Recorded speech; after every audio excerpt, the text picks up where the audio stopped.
and outrageously welcoming community, right? And so I'm going to kind of rip through this stuff kind of quickly. So, as you probably noticed, people are seeking orthodoxy at a pace that is unusually high lately. We have a lot of catechumens, a lot of inquirers, which is exciting. Right now, our parish, if my counting is correct, we have 11 catechumens, which is the most I've ever had in my 20 years of ministry, and about 6 people that I would call inquirers. So those are people that have expressed an interest but haven't officially become sort of enlisted, as it were, as catechumens. So what I wanted to do, and I've been doing, is just kind of sharing with you some thoughts, kind of if I were to read the mind of a visitor, what might they be thinking, is kind of what it is. We just did that. So we've already done 1 through 6. I'm going to tell you what 1 through 6 are real quick. I didn't write them because it's a lot of writing. Number 1 was, you have the advantage. I am at a disadvantage, right? So remember, we said that you know where the bathroom is, you know where the changing table is, but if I'm new here, I don't, right? So it's incumbent on us to point people in the right direction, because we have the home field advantage. Number 2, remember my name, right? Wow, that's such a powerful thing. So when we hear people's names, we should try to remember it, grab onto it so we don't forget it. That's what I do. Number 3, be careful about the holy huddle. Do you guys remember what the holy huddle is?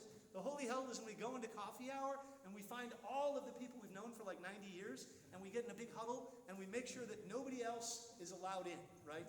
So we don't want to do that, because when people see that, they say, hey, I'm not welcome here. I'll go somewhere else next Sunday, right? And we don't want that, because that's not what Christ wants. Number 4, you may be the reason I joined the church, and you may be the reason I never come back, right? So I probably don't need to flesh that one out. I'll leave that.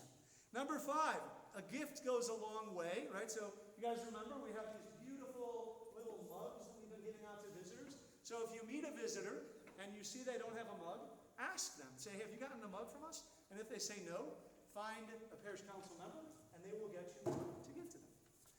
Number 6, within reason, do all you can to get me to coffee hour and get me some coffee and a plate of cookies, right? So, it's good to welcome people in. A good way to do that is to invite them to coffee hour. That being said, let's move on to 7, 8, 9, and 10, and then we'll be done. So number 7 is, I have no idea where we are in the service. Help me find my place, right? So all of you know where we are. You hear the creed, you hear the Our Father, you know which page to go to. If someone is visiting, they don't have that advantage, right? So if you see someone who you don't know or they look kind of confused, and you're a regular here and you know where things are in the church, pull them aside, go over and say, hey, can I help you? You look like you're a little lost, right? So this is something we need to be doing, right? This makes people feel welcome and then they feel warm. Is this normal? Do you need a This is an object lesson right here, yes. So this is the book. So hopefully you know where we are in the book. Number 7. Number 8. If I look lost, that's because I am. Now that has broad application.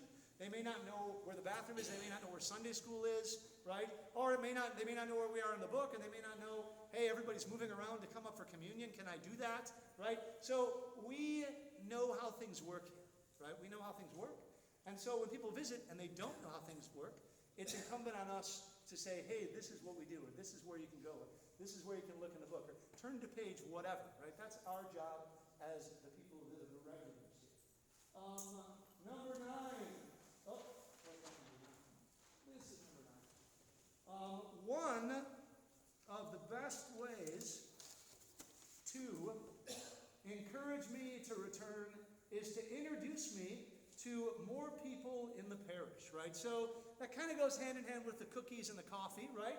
But when we find someone who's new, particularly if they're not like our demographic, like for me, I'm a middle-aged, not younger than you. Wow, that was sobering. So if you're a middle-aged married man like me, right? So find people in their demographic and introduce them, right? If it's a young adult, go grab the college kids. If it's an old person, then go find someone who's older and introduce them to them, right? So the more we create these bonds, right, within the parish, the more people are inclined to want to continue to be a part of the parish. So that's number 9. And number 10, and I know you're sad that it's all over. Number 10 is, Sunday welcoming, this is very important. Sunday welcoming is not, all caps underlined, your priest's job. It's yours. And why is that? Does anyone know why it's not my job? Well, of course I greet people when they come up. I'm not going to. Yeah. So it takes me about 15 or so minutes after everyone has left. So when the church is empty, I've given out all the Andileron. You guys are all next door. It takes me about 15 minutes to consume the gifts, take off my vestments, say the post-communion prayers, right? So if you guys are expecting Father Pandalimon to do all the welcoming, all the people that visit are going to have left by the time Father gets to coffee hour, right? So that's totally on you. So if we have people that come and they don't come back, and I'm like, well, that person was here last week, they're not here this week, it's not my fault. Forgive me, it's your fault, right? So be aware of that, because really, and you know, one thing I would say, just as an idea, when you leave church, I would suggest for like you could even set a timer on your watch. For 3 minutes, just interact with someone you don't know. Wouldn't that be marvelous? Just and maybe, and you don't have to say, I don't know. You know, don't go up and say, hey, never seen you here before. That's not what you say. You go up and you say, you know what, my name's Father Pandalimon, and I don't know if we've met before, but I just wanted to come up and introduce myself. Right? Take 3 minutes. Maybe it's someone who's been here for years. Maybe it's not. Maybe it's someone new. Whatever. But take 3 minutes. Is it that costly? You'll still have lots of time to hang out with your crew. So lastly, last two things are, wait a minute. Oh, what happened? You know, as I've said before, this is not Father's idea. This is Christ's idea. And as I said in my sermon, Christ is fully God and fully man. So that means it's God's idea, right? And God said very clearly, He said, I was a stranger and you welcomed me, right? So this is a mandate we have from God. And I don't think anyone here wants to stand before the judgment seat of Christ and say, God, I know I was supposed to do that, but I just figured I didn't really feel like it, right? You want to do that? I don't want to do that, right? So let's be sure that we are a church that follows the commandments of our Lord, right? And exudes that grace. Lastly, this is the last page. This is my favorite sentence, right? So you're going to fill in the blank. So don't fill it in yet. I'm going to read through it once and then we'll go through it again. So the sentence you're going to complete is, at church on Sunday, I am a blank and not a blank. All right, so ready? Let's hear it loud and clear. I want to hear everybody hearing it. At church on Sunday, I am a host and not a guest. One more time. At church on Sunday, I am a host and not a guest. Fantabulous. All right.